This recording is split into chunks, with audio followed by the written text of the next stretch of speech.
retreat series, Dhamma talk number 67. There's a word in Pali, it's called Sukha.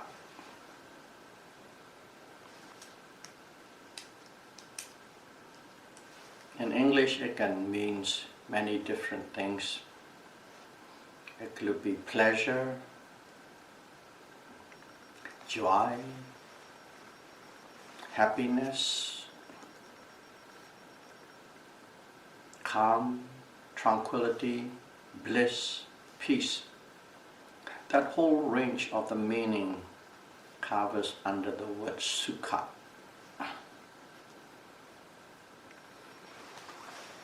So let's try and see what this Sukha about.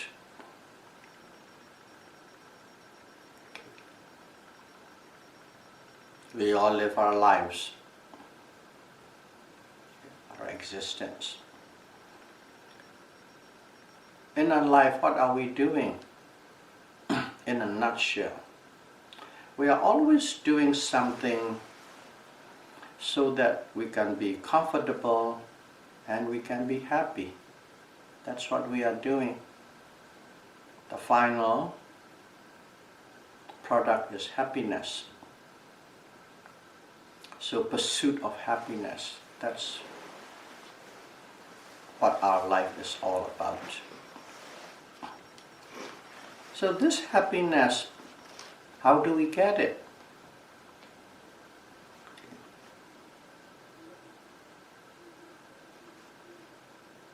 If we really probe into it,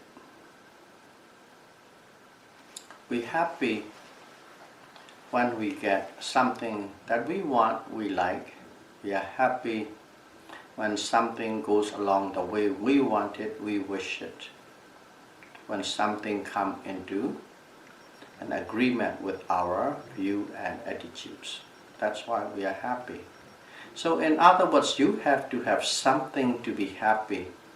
Without that something, we won't be happy, or we cannot be happy.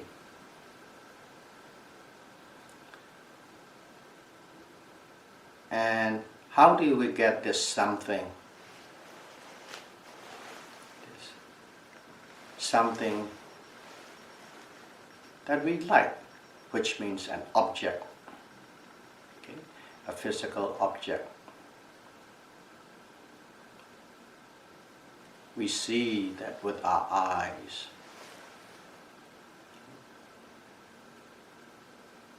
And also beautiful sound we hear with our ears. Same thing go. Beautiful smell with the nose and gorgeous flavor with the tongue and the touch.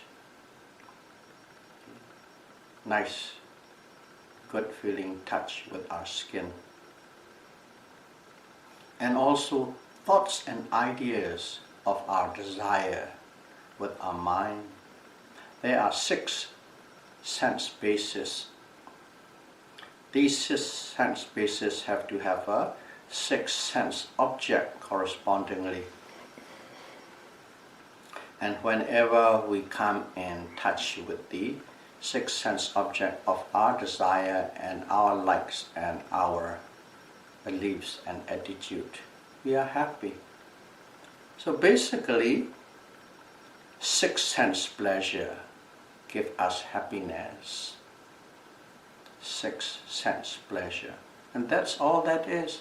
We have to sift 6 different kinds of sense object through our 6 bases, our ears, nose, and so on.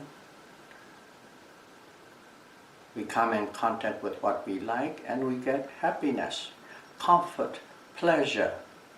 That's what we get. And this comfort, pleasure, happiness, we crave for it and also we chase for it. We work for it and we slave for it. So on the pursuit of these pleasure, we spend our whole life. If you really think about it, that's what we are doing. For the pursuit of these pleasures, we spend our whole life. Why? Because we believe, we think, we believe that give us happiness, that make us happy, comfortable.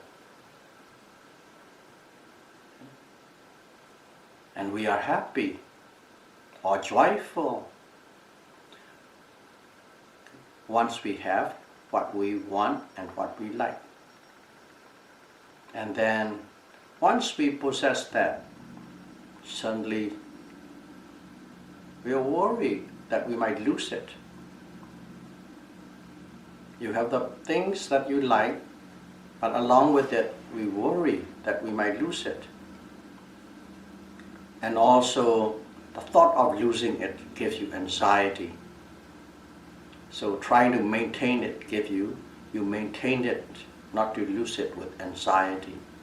So this is not a perfect happiness that comes in. It comes with a side effect of worry and anxiety along with that happiness of the sense pleasure. Of course, we get angry, we get sad when we lose it. And we call this pleasure or happiness. This pleasure and happiness we get out of these six senses. In Pali, it's called Kama Sukha, sense pleasure or happiness derived out of sense objects. That's one kind of Sukha, one kind of happiness we get from sense pleasure, six sense pleasure. That's called Sukha, but to be more specific, we call it Kama Sukha, sense pleasure. So we invest a lot of our time to chase for the things and objects, for this sense pleasurable objects, our whole life. Our whole life, that's what we are doing. But at the same time, you can invest that time. Okay? You just invest that time that you spend for sense pleasure, or even a part of it, into the meditation. Let's call it concentration meditation, samatha meditation, where you pick up an object of your desire. You choose an object of your desire and you focus on it, you concentrate on it, you fix your mind on it so that you go into a deep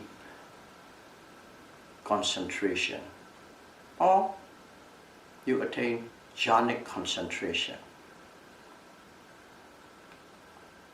We can also invest our time for that.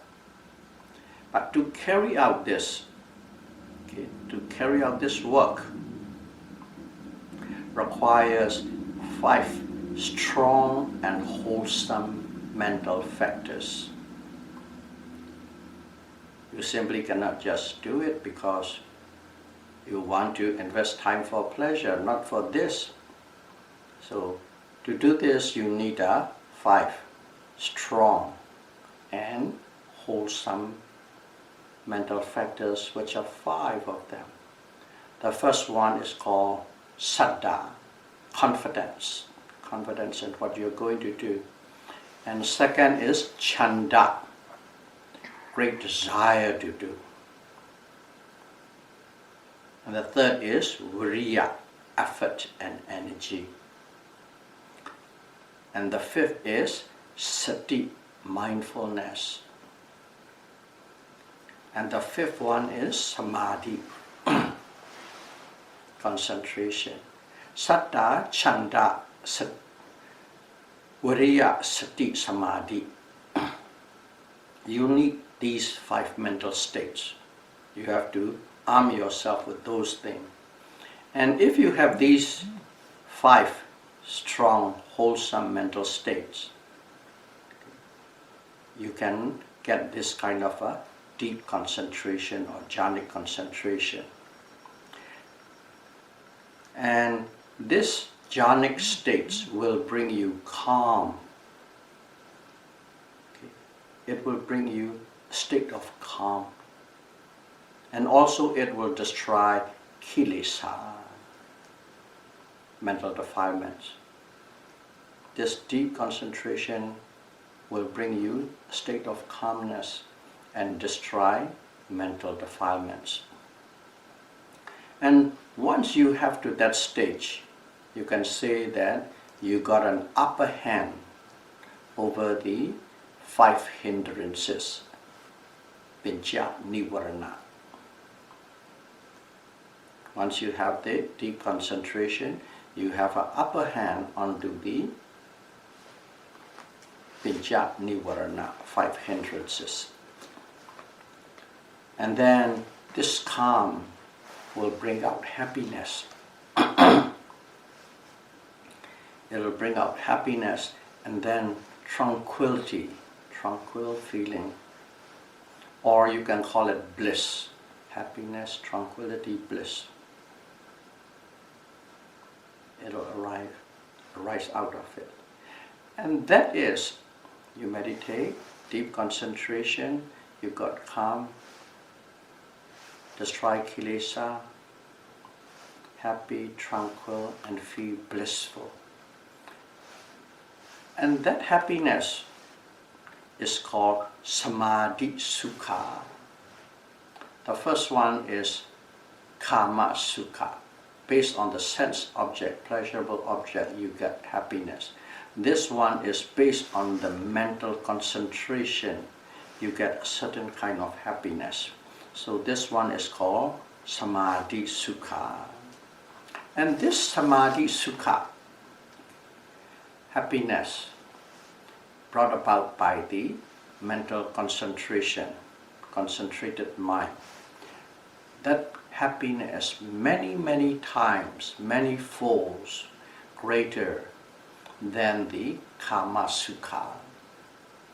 The pleasure or the happiness you get out of the sense object or sense pleasure is far inferior, and this is a lot more superior. So this is another kind of Sukha or happiness. So in here, if you look at it, sense pleasures are the cause and the happiness. Okay. Sense pleasure, sense object are the cause and the happiness is the effect, pleasurable or sense.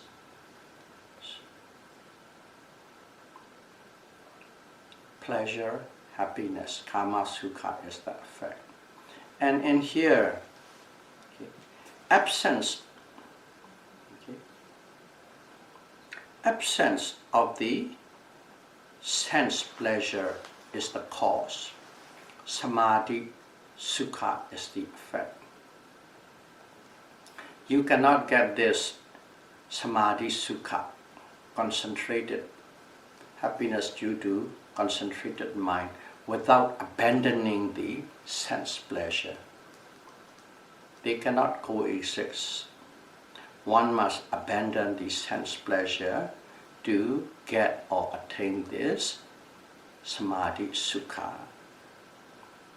So abandonment of the sense pleasure is the cause, Samadhi Sukha is the effect. One need to know with that kind of clarity.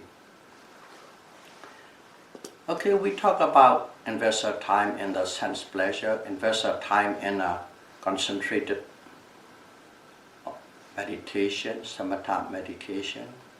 And also we can also invest our time on the full foundation of mindfulness, satipatthana, full foundation of mindfulness. So satipatthana, in short, that's satipatthana vipassana. Is practicing vipassana using full foundation of mindfulness as a tool. Okay? In this meditation, what do we need?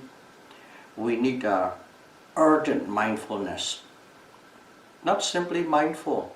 You have to have a great effort and great attention on that mindfulness. Mindful on what? On every object that is arising at the moment. Every object that is arising at the present moment, you must be mindful, mindful, mindful. And if you can do that, automatically the mind will become well concentrated. But in here, we need to know, okay, this concentrated mind is not the same as the first one, not like samadhi or samatha. This is called khanika samadhi, momentary concentration. Concentration arises along with the object that is arising at the moment and simply disappear along with the object.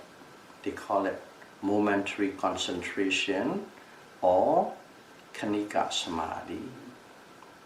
And once you have that concentration, it will give rise to the correct understanding or correct knowing of the object that you are observing. That is basically Satipatthana Vipassana, just in a brief statement. But if one doesn't practice this full foundation of mindfulness, one will never understand the truth of suffering of life. Okay? We call it the truth of suffering of life, or the truth of existence. And what is existence or life? It's the sixth sense pleasure. You won't know the truth of the sense pleasure. You don't know that life or existence or sense pleasures are suffering or unsatisfactory. That's the truth, and you will never know that truth if you do not engage in the full foundation of mindfulness. So what is this? The truth of suffering of life.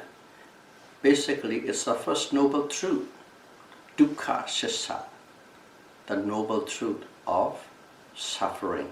You won't know that noble truth of suffering. Instead, you will perceive this life or this existence wrongly. Okay? Not correctly. This life, this existence, this sense pleasure wrongly. Not correctly. In what way? You will believe that this life, existence or sense pleasures are pleasant, enjoyable, permanent, and can be put under your control. That is the view or attitude you will be bearing if you don't know the truth. And that is the wrong understanding if you don't observe the full foundation of mindfulness. But even if you observe, even if you practice without much effort that is needed or required, you will still perceive wrongly. Only if one practices with precision and correctness, along with a great effort. If you practice with precision, correctness, with great effort, then you would be able to pick up a very strong momentum on the mindfulness, sati, that you are practicing. You build up momentum. Momentum is one sati go right after the other, one right after the other. That's a building momentum. And if you can build that momentum, the mind can anchor on a series of objects that are arising a series of objects that are arising without any break or without any gap. That's what you can do if you have a very strong momentum on mindfulness. And if you can do that, at that moment you are said to have gained a well-concentrated mind. Well-concentrated mind. But in here, again I'll stress, it is different from the first concentrated meditative mind from samatha meditation. And the samatha meditation is you go deep into the object, you fuse with object, and you achieve a jhanic mind. But in here is this well-concentrated mind is not the jhanic samadhi, it is khanika samadhi. Okay, momentary concentration, but it is continuously arising, so they become very strong. Khanika samadhi bala, very strong and powerful momentary concentration. And if you have this momentary concentration, you would never slip into the jhanic state.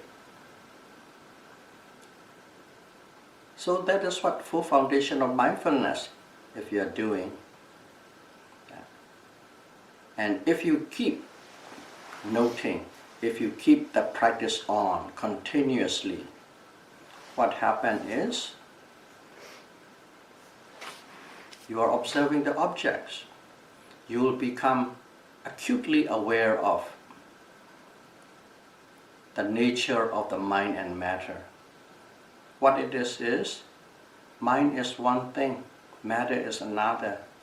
See, I is one, but actually I is there are two processes or two phenomena operating, physical phenomenon and mental phenomenon. And in your meditation, in your observation, you begin to experience, see and understand, like mind and matter as day and night, like the way you know orange and apple. That's how you will become aware if you keep practicing this mindfulness at the present moment. And also, even though these two phenomena are totally separate, they are always walking like hand and glove through the law of cause and effect. That one too you simply understand, not through logic or rational thinking and analytical thinking. Simply you directly experience these inner workings of mind and matter. And after that, suddenly you get a glimpse into the nature of the mind and matter. The first one is simply the discerning mind and matter. Second one is the causal relationship. This one is the individual, but across the board. This mind and matter is simply always in a state of flux. It's always changing, a state of flux. And also, as it is changing all the time, it is not permanent, it is not satisfactory, or some people say it's suffering. It's changing all the time. It becomes dizzying and unsatisfactory, and it makes you suffer. It tortures you. And then also you know that you can do nothing about it. You got a glimpse into that common characteristics of mind and matter. I said the word glimpse because the way you understand these three, okay, in Pali what is anicca, impermanence, dukkha, suffering, anatta, non-self. the way you understand these three characteristics varies and changes, you are clearer, sharper, more distinct, more penetrative as your practice progresses. That's it. Throughout your practice, those three things, the way you understand, changes to a sharper, clearer, deeper way of understanding. So that's what happens if you keep on practicing. And as you keep on practicing, after that, you have insight into another level of mind and matter. Okay. Before, you see, your thoughts and all these physical phenomena are changing. But you have a sense that they are changing. You have a feeling that they are changing. You have a sense that they are not able to control. Just a little feeling, just a little sense. That is the level that you are understanding. And suddenly you begin to see that change on an individual or specific basis. Rupa or matter arises and passes away. You see that arising and pass away with clarity. A thought arises and suddenly passed away. You see and experience that thought arises and passes away with clarity and distinct, sharp way. That is a change. Basically, it is anicca, dukkha, and anatta, the three characteristics. But at this level, you see this individual rupa and nama arises and passes away with clarity when they become and when they are gone, one after the other. And that is called the fourth level of insight. The first three are the first, second, and third level of insight. Now you are in the fourth level of insight, passing away. And in Pali it's called Udaya Vaya Jnana. English, insight into the arising and passing away of mind and matter. And when a yogi see that way, can see the mind and matter in that fashion, that yogi has attained the vipassana jhana. You can call it vipassana jhana. Different from the samatha jhana. Samatha jhana has 5 factors. Vipassana has only 2 factors. What it is, there are 2 factors needed to get a vipassana jhana. One is called applied thought. Applied thought is basically you have the ability to direct your mind all the time continuously to every object that is arising at the moment.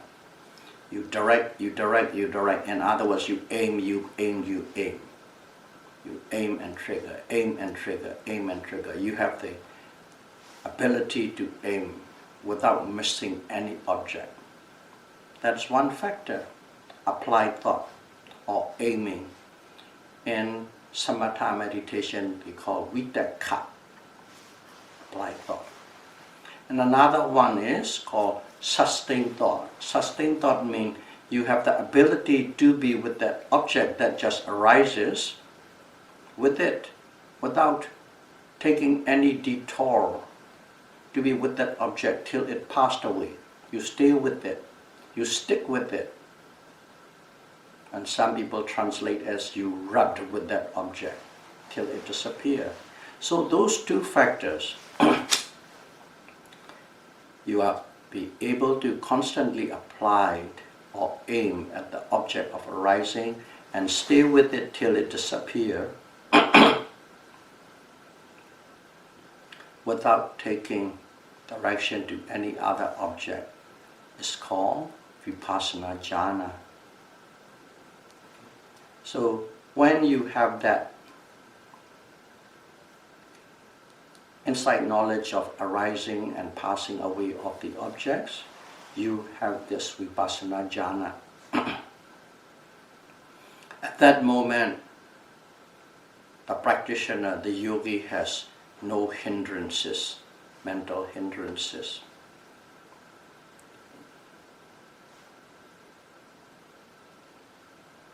And suddenly the yogi becomes calm, because mental hindrances are the one that is moving your mind. When the mental hindrances are gone, the minds become calm, there's no movement. And that calm become more pronounced. Before inside stage 1, 2, 3, your mind becomes calm as well, but it's not noticeable. You cannot really put a finger on it. You sort of know it, but you can't put a finger on it. But in here, it's continuous. That calm comes with the continuous noting, continuous mindfulness, continuous concentration, and then become continuous calm, moment to moment to moment. So the calm become more pronounced, noticeable, and you can feel it, you can taste it, that calm. And with that calm, of course, suddenly happiness arises. Happiness, or you can call it bliss. There are many ways one would experience. We won't go into details, but let's say that along with that calm, happiness and bliss arises. But the tool or the path you are using is full foundation of mindfulness, and you understand the nature of the mind and matter, the knowledge, the wisdom. And on that journey, you began to feel calm, happiness, and bliss. And that happiness and bliss is called vipassana sukha. Okay. Happiness of vipassana, happiness of insight. The first one is happiness from the sense pleasure. The second one is happiness from the tranquility and stillness of mind, from samatha. This one is happiness arising from the understanding, the beginning part, understanding of the nature of mind and matter. From that insight, you feel peace and calm, vipassana sukha, happiness arising from insight. So now we know three kinds of sukha, three kinds of comfort and happiness. So in here, if you look at it, insight into the nature of arising and passing away of mind and matter is the cause. And this vipassana sukha, or the happiness of insight, is the effect.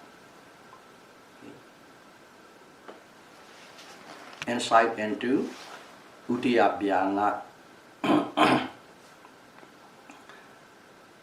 udiyapaya jnana is the cause, and vipassana sukha is the effect. Cause and effect, they are not arising out of nothing. Now, once the yogi have tasted the flavor of this vipassana sukha, the yogi is very motivated and inspired to go forward. At that moment, the yogi will not turn around and go backward or stop. It will go forward because of the taste, the flavor of that happiness arises from the insight. And at that moment, automatically the yogi behavior and attitude change. How does it change? They begin to avoid social functions and social affairs. It is not that they are not interested in the society, but they are not interested in the politics of these society functions and affairs, because it's all about pursuit of pleasure, the social functions of pursuit of pleasure. And these people don't see essence in the pursuit of social functions and affairs. That's why they began to avoid. But wherever there is, something can make a difference, can create a beneficiality, they will engage, but in general, just not for the sake of pleasure. And also the minds inclined to be more in a solitude basis. To put it bluntly, they like to go to the retreat center and meditate rather than staying at home and busy with their social life. That's a change, automatic change, because they do not see a sense in the social pleasures. That's a change. And now we have these three sukha, three happiness. Okay. Sense pleasure. But the second two, samadhi sukha and vipassana sukha, these two also have another name. It's worth knowing it. Both of them are also called nikkama sukha. Nikkama sukha. What it means is the bliss or happiness of renunciation. The bliss or happiness of renunciation. Both samadhi sukha and vipassana sukha falls under the heading of bliss or happiness of renunciation. So in here, let's call it long distancing, long period of distancing for sense pleasure. Or we can call it kilesa distancing. Will give rise to the clear and distinct bliss or happiness of renunciation. In other words, these happiness become clearer, sharper, more effective, more penetrative. That's what I mean. The longer you can keep yourself away from kilesa, the more significant and pronounced these bliss and happiness of renunciation are. But at the same time, unfortunately, most of us, in fact, the world, believes sense pleasure give happiness and comfort. Okay, great clothes, great foods, great house, great cars, great family. Those are sense pleasure. But the world believes those are the ones that is giving us comfort and happiness. That is the 99.99999% of the people believe that way. Because as we believe that way, we strive for it. But one thing we need to know, there's an object, there's a pleasure. So you can call it the objective, subjective pleasure. Objective, subjective pleasure. This objective, subjective pleasure is based on conditions. If the condition change, those pleasure change, the pleasure turns into pain.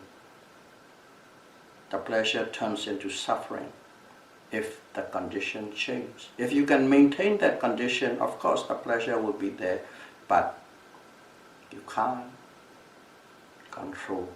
If the condition changes, the pleasure turns into pain. Happiness turns into suffering. So this sense pleasure that we chase so much, that we believe so much in, is always intertwined with pain. It's not pure. In other words, this happiness or pleasure has side effect. It comes along with a side effect.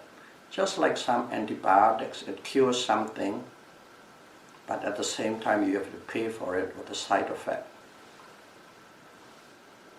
It's not pure. Regardless, we slave our whole life for that sense pleasure because we believed in the wrong view. We believe in the wrong view. This pleasure gives me happiness. This is great. This is permanent. This can be controlled. That is the belief we have. But in reality, everything changes when the condition changes.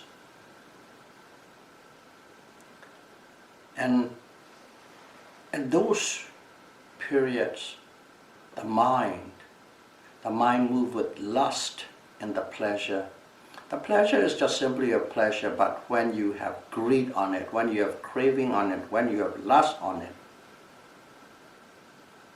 the mind moves with lust into this sense pleasure or kama sukha.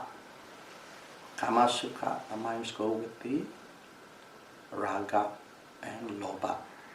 And also the minds move with dosa, anger and aversion, and pain. Whenever we have pain, we have this aversion and anger.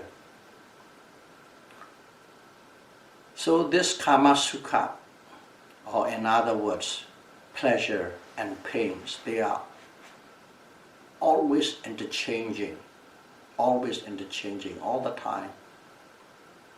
That's a fact, but we ignore to see the pain part and we chase after the pleasure.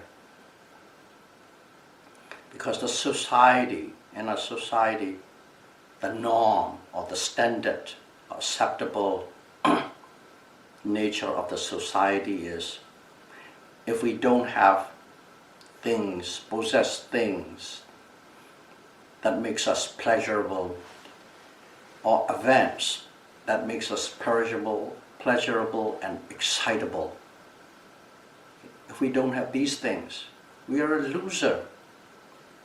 You don't possess things that can make you pleasurable and excitable.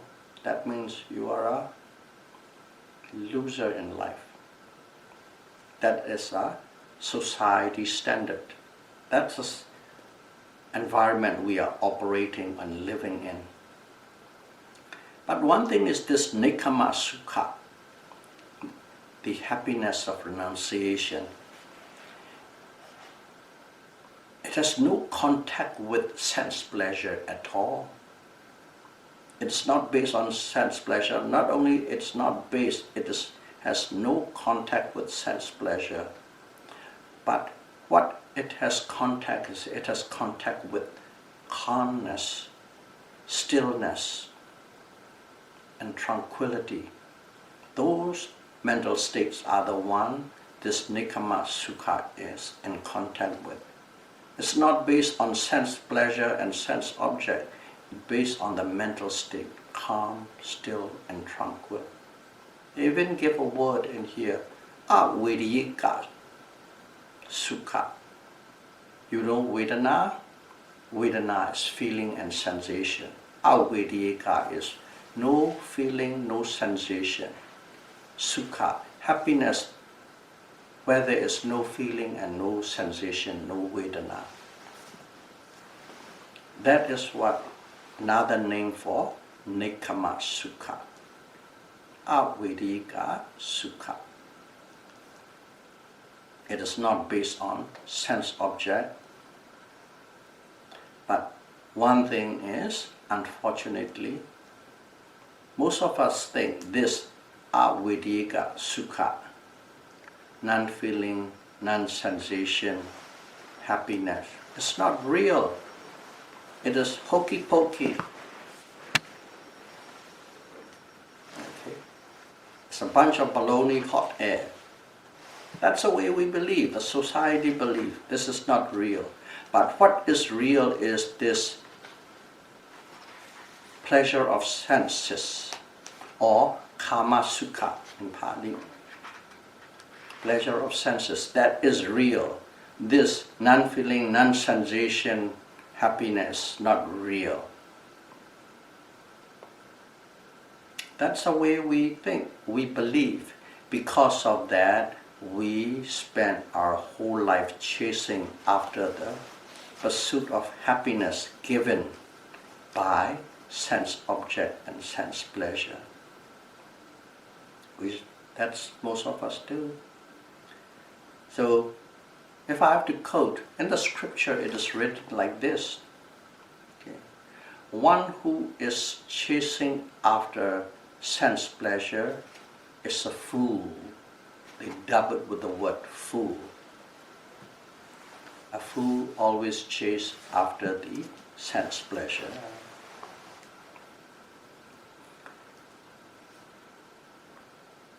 But if one has accurately practiced whether samatha or vipassana, and if you have really tasted the happiness of renunciation, nekama sukha, if you have really tasted it distantly and clearly, you know for a fact this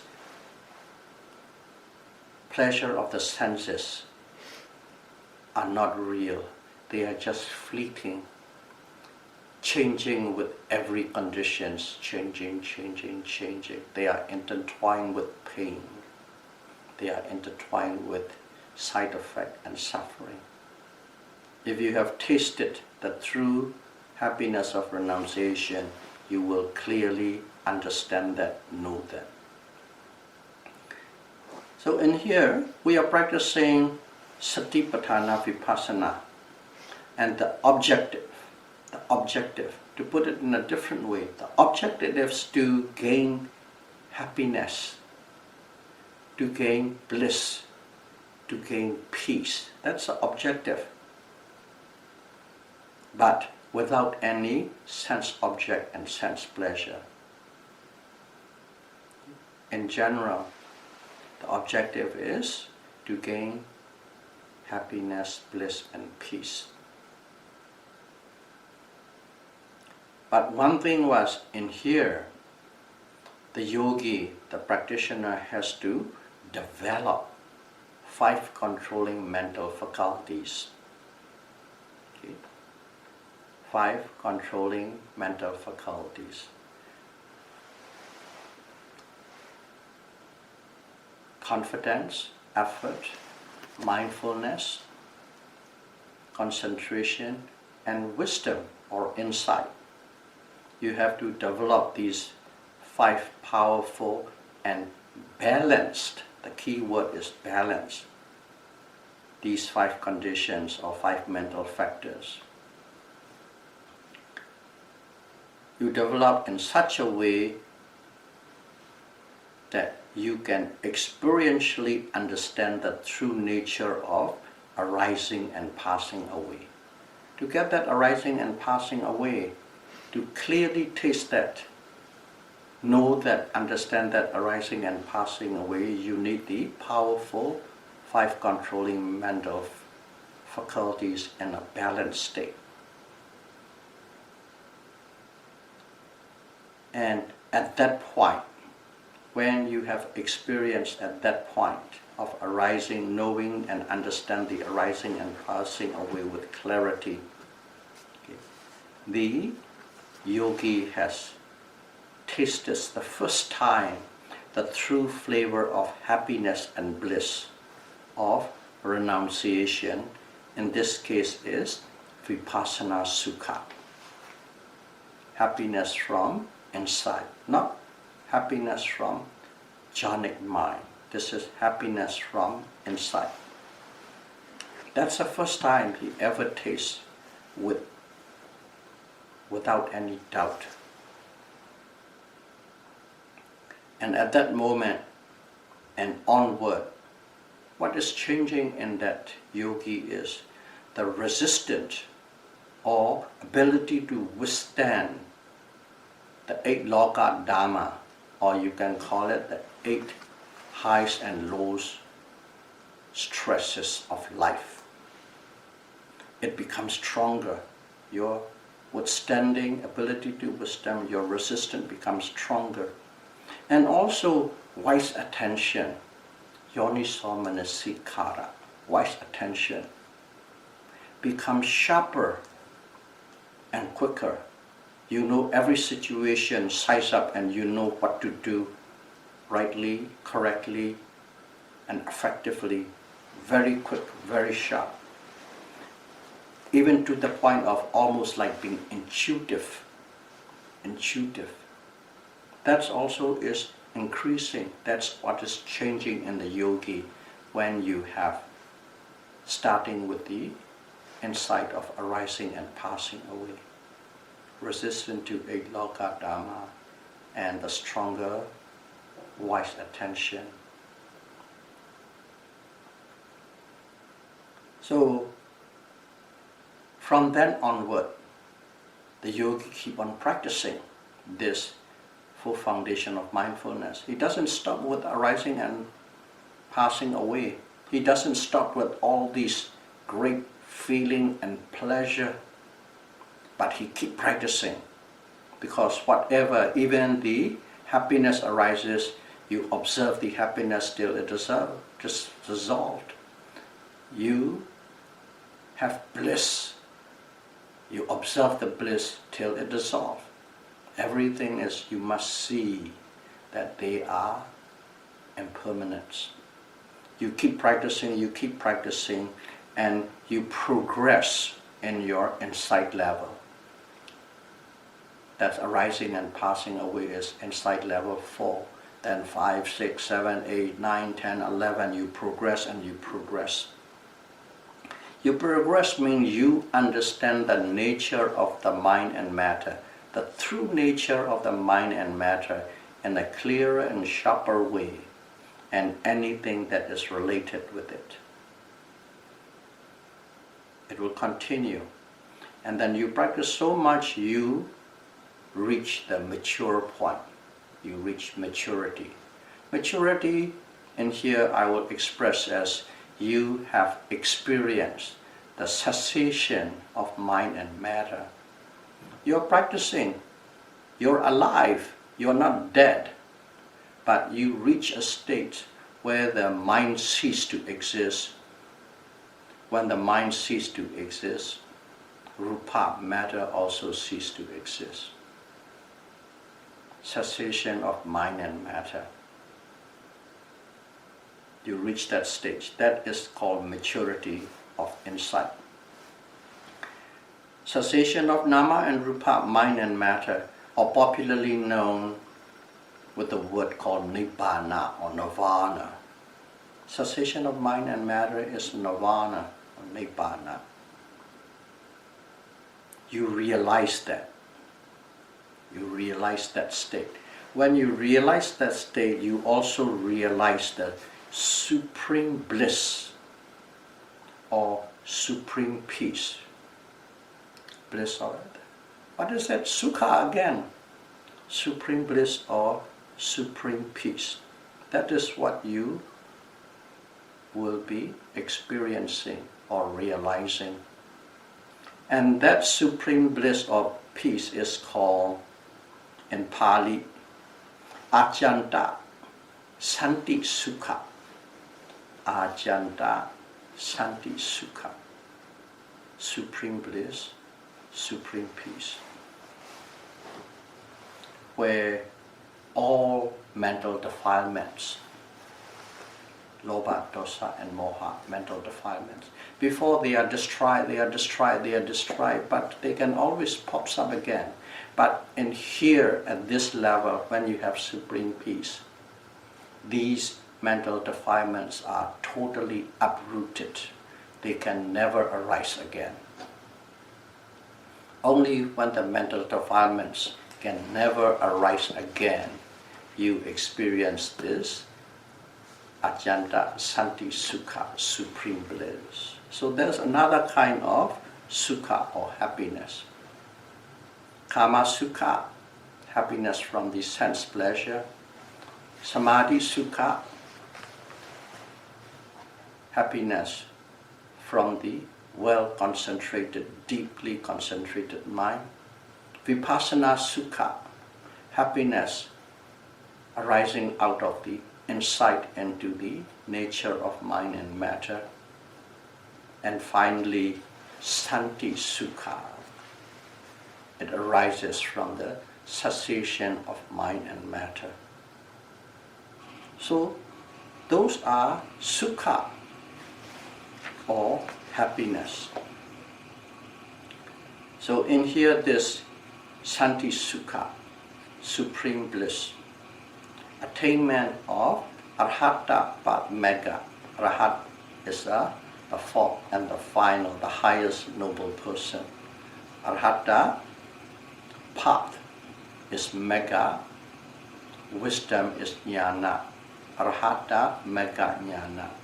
That wisdom eradicates all the mental defilements, uprooted all the mental defilement, and that is the cause. And the supreme bliss, Nibbana, is the effect. So there are many Sukha, there are many kinds of happiness.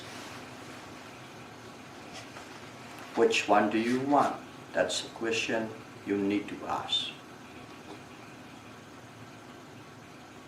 Nobody can tell you what to do or what to chase after. But at least you have a better perspective now what this happiness means. From the Buddhist point of view, may all of you be able to practice Satipatthana Vipassana meditation, and may you be able to attain Santi Sukha as soon as possible. Sadhu, sadhu, sadhu. Thank you very much.